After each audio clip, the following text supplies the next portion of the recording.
Goeienaand geliefdes in Christus. Ek wil graag begin deur vir elkeen baie dankie te sê vir hierdie geleentheid. Dit is my werklike voorreg en 'n groot eer om vandag die woord van die Here met julle te kan deel.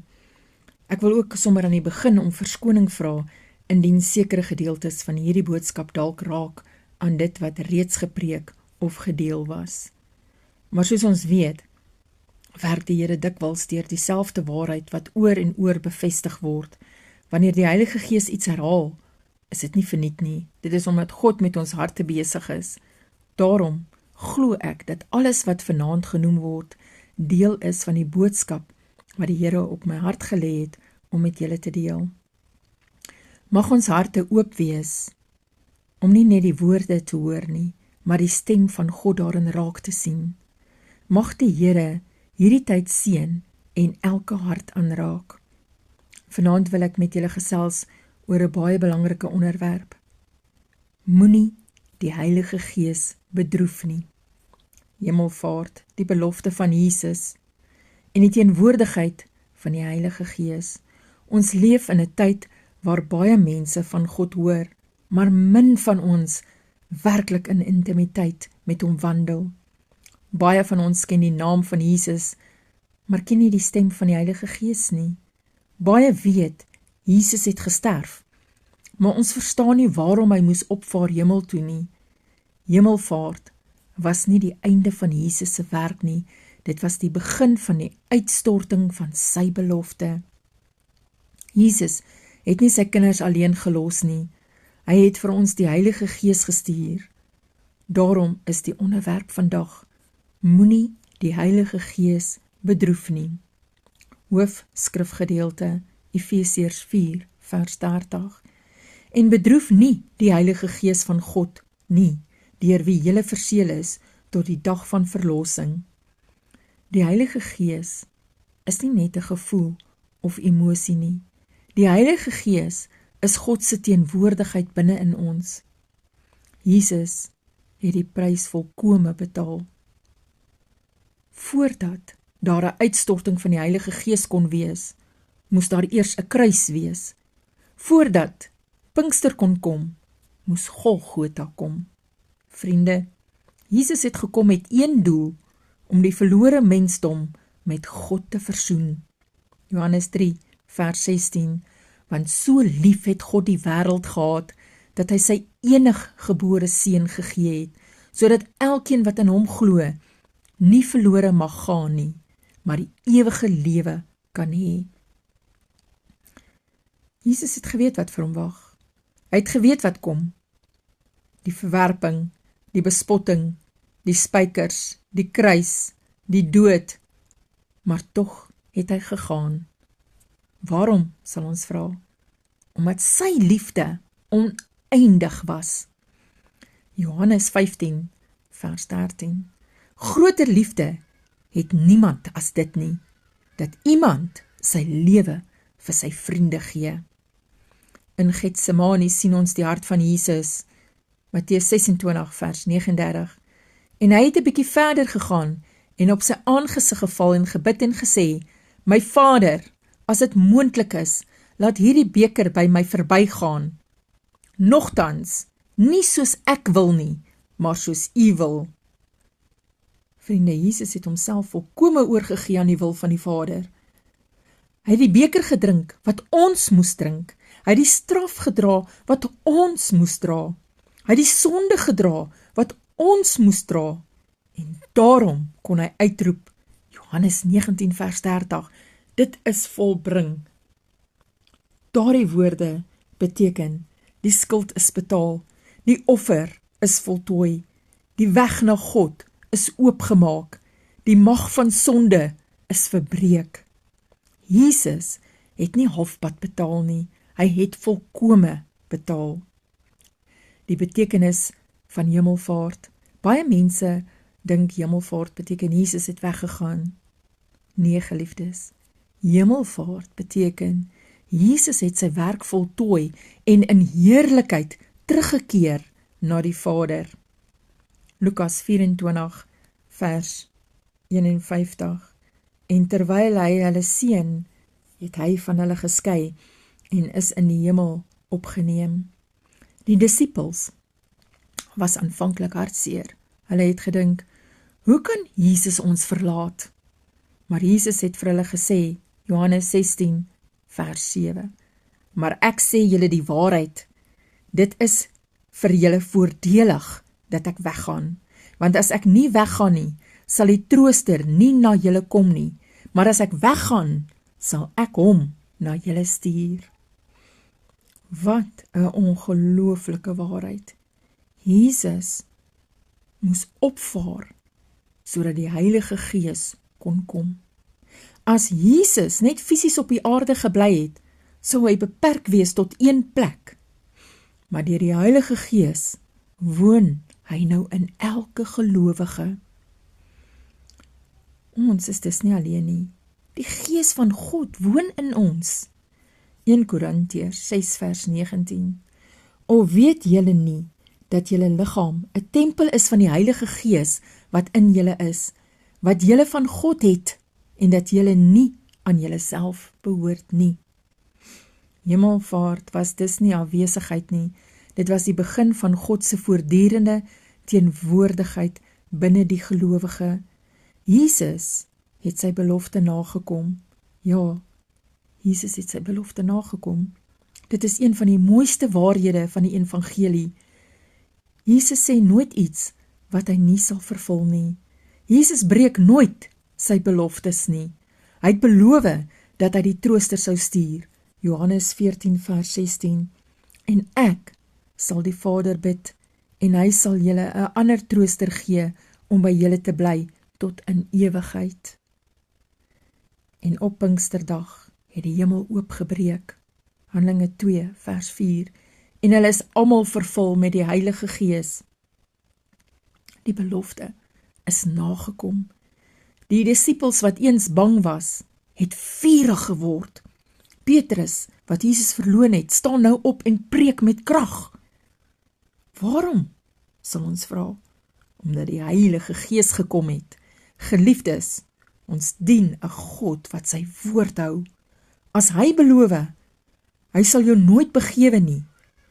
Ek sal by jou wees, ek sal jou versterk, dan sal hy dit doen. Vriende, wanneer hy sê, hy is met ons, dan is hy met ons.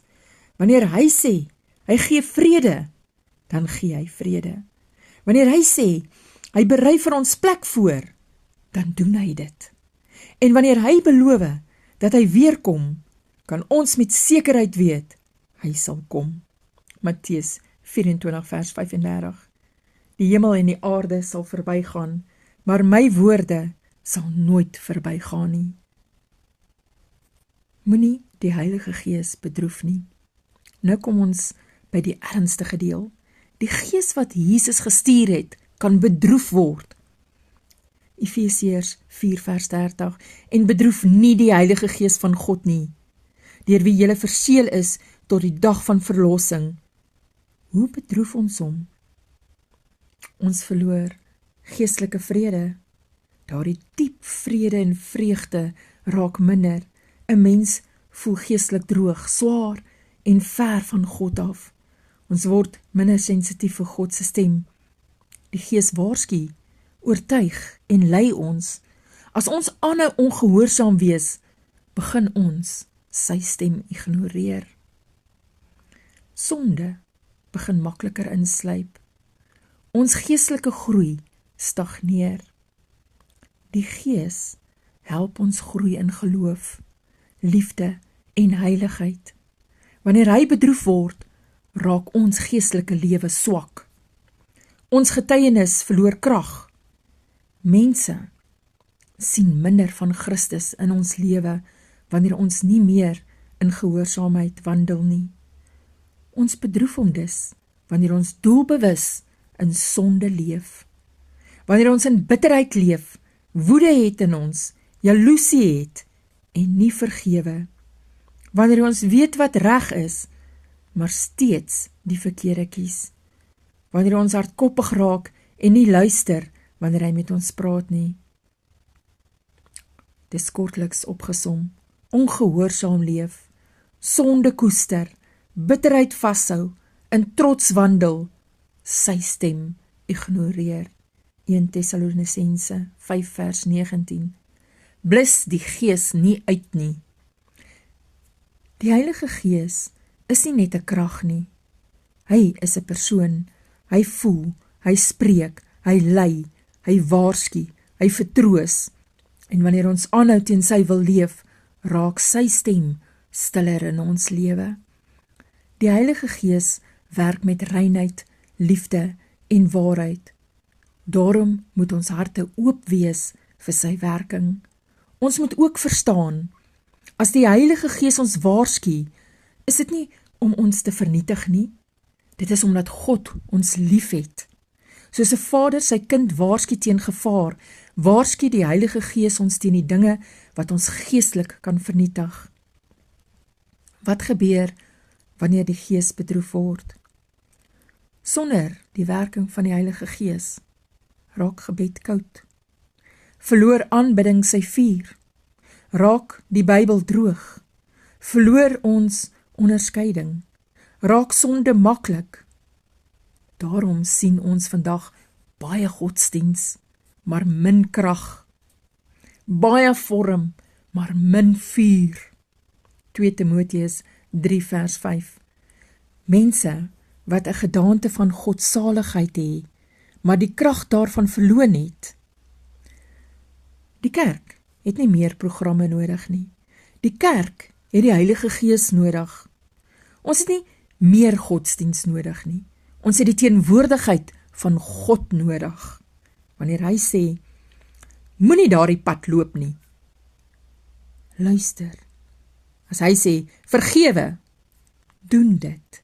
As hy sê, bid, doen dit. As hy sê, praat met daardie persoon, moet ons gehoorsaam wees. As hy sê, bekeer jou, moenie uitstel nie. Doen dit nou. Want hoe meer ons sy stem ignoreer, hoe harder raak ons harte. Laat ons dus vandag onsself ondersoek. Vra jouself, is daar iets in my lewe wat die Heilige Gees bedroef? Luister ek nog na sy stem?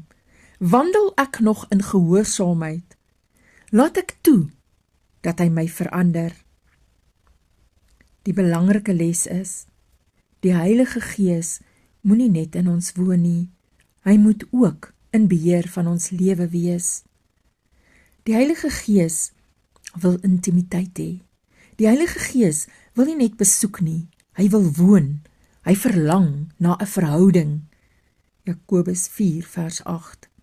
Nader tot God en hy sal tot julle nader.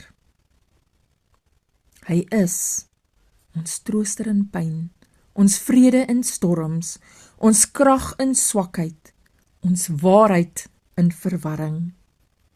Romeine 8 vers 14. Want almal wat deur die Gees van God gelei word, die is kinders van God.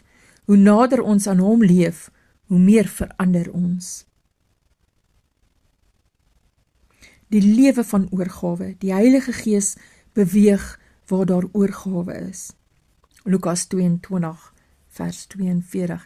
Nie my wil, maar u wil geskied.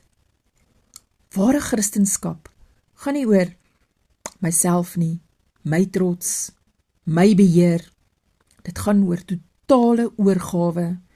Wanneer ons onsself neerbuig voor God, dan kom daar vrede, kom daar krag, kom daar herlewing, kom daar vuur.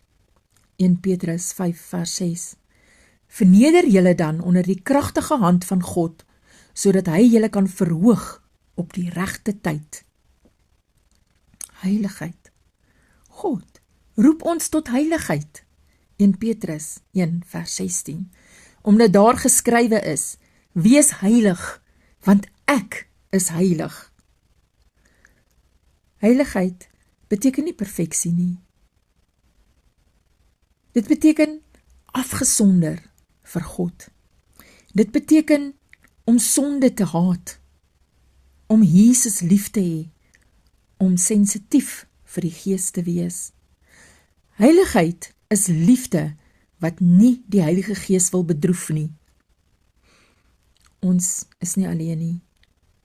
Miskien voel iemand vandag alleen. Miskien voel iemand moeg. Miskien voel iemand geestelik droog. Maar onthou dit, Jesus het jou nie alleen gelos nie. Hemelvaart beteken nie, hy het jou vergeet nie. Inteendeel, hy het die Heilige Gees gestuur, sodat God altyd met jou kan wees. Matteus 28 vers 20. En kyk, ek is met julle al die dae tot aan die volëinding van die wêreld. Amen. Vriende, wat 'n troos, wat 'n liefde, wat 'n verlosser. Geliefdes, Jesus het die prys betaal, die kruis gedra, die dood oorwin, opgevaar in heerlikheid en sy Gees uitgestort. Nou vra hy, sal jy wandel in die Gees? Sal jy hom eer? Sal jy hom gehoorsaam? Sal jy ophou om die Heilige Gees te bedroef? Galasiërs 5 vers 16. Maar ek sê, wandel deur die Gees, dan sal jy nooit die begeerlikheid van die vlees volbring nie. Moenie net kerk speel nie. Moenie net godsdiens beoefen nie. Leef in intimiteit met God, want die grootste wonderwerk is nie net om van God te hoor nie, maar om deur sy Gees met hom te wandel. Dankie geliefde vriende vir die geleentheid om vanaand die woord van die Here met julle te kon deel. Dankie vir elke oop hart en elke luisterende oor. Ek hoop en vertrou dat dit vir elkeen insiggewend, bemoedigend en geestelik versterkend was. Mag ons elke dag meer bewus leef van die teenwoordigheid en leiding van die Heilige Gees en dat ons nooit die Gees van God sal bedroef nie, maar hom sal eer in alles wat ons doen. Ek sluit dus af met gebed. Hemelse Vader, ons kom vanaand nederig voor u troon in die wonderlike naam van Jesus Christus. Here, dankie vir u oneindige liefde. Dankie dat Jesus bereid was om die kruis te dra, die pyn te verduur en die volle prys vir ons sonde te betaal. Dankie Here Jesus, dat u kon uitroep, dit is volbring. Dankie dat die graf leeg is. Dankie dat u opgevaar het in heerlikheid en dankie dat u ons nie as wese agtergelaat het, maar u Heilige Gees gestuur het, ons trooster, ons helper en ons leidsman. Heilige Gees, vergewe ons waar ons u bedroef. Vergewe ons vir ons ongehoorsaamheid, trots, bitterheid en sonde. Maak ons harte sag en rein voor u. Skep in ons 'n diep honger na u. Skep in ons 'n diep honger na die Heilige Gees se teenwoordigheid, na u teenwoordigheid. Laat ons nie net godsdiens hê nie, maar 'n ware verhouding met u. Leer ons om sensitief te wees vir u stem. Leer ons om gehoorsaam te wees. Leer ons om in heiligheid, liefde en oorgawe te wandel. Vul elke lewe hier vandag opnuut met u vuur. Vader, bring genesing waar daar seer is. Bring vrede waar daar storms is. Bring herstel waar daar gebrokenheid is. Vader, laat ons as kinders van God wandel in die krag van die Heilige Gees, sodat die wêreld Jesus in ons sal sien. En Here, hou ons naby aan u tot die dag, wanneer Jesus weerkom in alle eerlikheid. Ons gee aan u al die lof, al die eer en al die aanbidding. In die magtige naam van Jesus bid ons dit. Amen.